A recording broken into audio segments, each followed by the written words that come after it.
Ito na naman yung sa second floor natin ng mga broadcut. Nung isang araw na blinag ko, yun sa third floor namin. Yung mga nasa kawayan nakalagay. Ito naman yung sa mga 2x2. Yan. Yan. Same color pa rin. May ano lang siya na cross sa hazel. Sweater cross sa hazel. Mas prefer kasi namin yung ganitong kulay. Para pure. Meron kaming mga mga light colors pero yan siya. Magkakapatid to sila. Ito yung mga mga huli. Ito yung 5 magkakapatid. 7 months.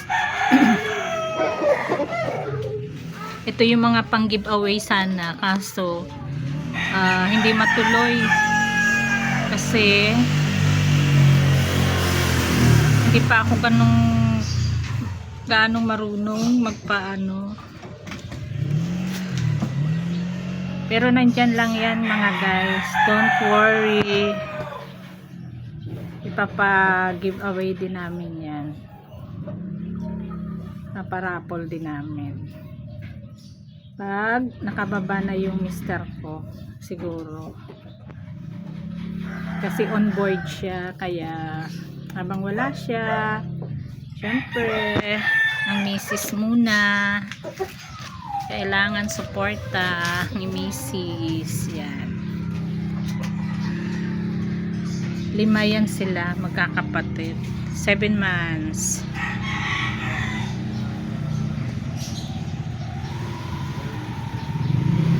Tapos ito yung isa huli, 6 months pa lang to, yung hatch natin.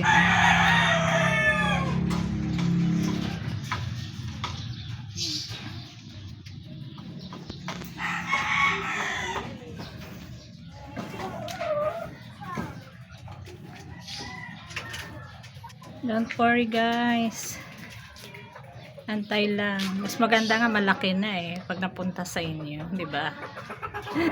Sure na buhay na buhay.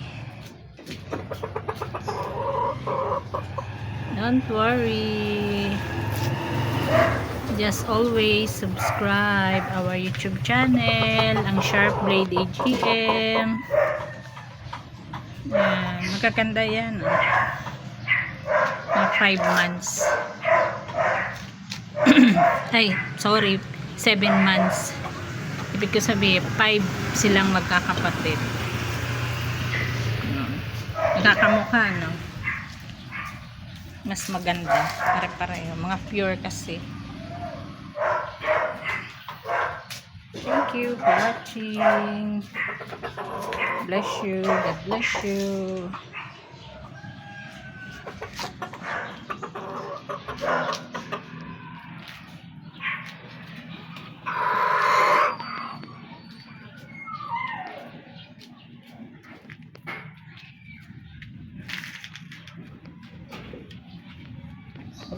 Backyard Breeder ni Sharp Blade AGM.